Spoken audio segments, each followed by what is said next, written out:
చివరిగా చెప్తున్నాను ఈ మాట. గతించిన గతాన్ని గురించి పదే పదే అనుకొని కొంతమంది అక్కడే కూర్చుంటారు. దేవుడు అంటున్నాడు, విశ్వాసం ఉందా?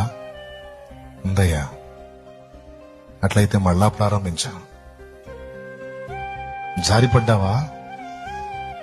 అక్కడే కూర్చోవద్దు. పడటం తప్పు కాదు, పడ్డ చోటే ఉండటం తప్పు. పడటం తప్పు కాదు, అడుగు జారింది పడ్డావు, ఎటుగుడి పడ్డాను కదా ఇంక అక్కడే ఉందామని కూర్చున్నావు చూడు, అది తప్పు. ఓడిపోవటం తప్పు కాదు, ఓటమిలోనే కూర్చుండిపోయావు చూడు, మళ్ళా గెలుపు కోసం ప్రయత్నించకుండా, అది తప్పు. లే, మళ్ళీ పోరాటం ప్రారంభించావు.